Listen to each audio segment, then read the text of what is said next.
دور قیامت کے قریب جائے گا ویسے ویسے بیٹیوں کی تعداد بڑھتی جائے گی۔ اللہ کے رسول علیہ السلام نے یہاں تک فرمایا کہ قریب قیامت ایک ایک مرد کی سرپرستی میں 50 عورتیں ہوگی۔ یہ حضور کا فرمان ہے۔ تو جیسے جیسے قیامت قریب ہے، ہمارا ایمان ہے قیامت قریب ہے، تو قیامت کی قربت کی علامت یہ ہے کہ مرد کم ہوں گے اور عورتیں زیادہ ہوگی۔ اور اب پوری دنیا کے اندر اسلام تیزی سے پھیل رہا ہے، تو اب عورتیں زیادہ ہیں، مرد کم ہیں۔ اور اگر اب تم ایک ایک ہی عورتوں پر اکتفا کرو گے تو پھر ان کے ساتھ کون شادیاں کرے گا؟ تو میرا مشورہ یہ ہے کہ جن کو اللہ نے دولت دی ہے، جن کو اللہ نے مال دیا ہے، جن کو اللہ نے اتنی استطاعت دی ہے، وہ ایک کے علاوہ 2 بھی کرے، 3 بھی کرے، 4 بھی کرے۔ اور خواتین سے میری گزارش ہے اس معاملے میں وہ اپنے شوہر کی مخالفت نہ کرے بلکہ اپنے شوہر کا سپورٹ کرے۔ کیوں؟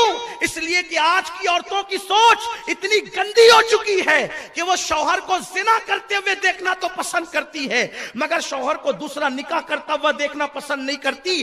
زنا کرنے والے کو لوگ اتنا برا نہیں سمجھتے جتنا دوسرا نکاح کرنے والے کو لوگ برا سمجھتے ہیں۔ پورے محلے میں، پورے گاؤں میں چرچا ہوتا ہے، اس نے تو دوسرا کیا، اس نے دوسری کیا، اس نے دوسری کیا، ارے دوسری کیا تو اس نے جرم کیا کیا ہے؟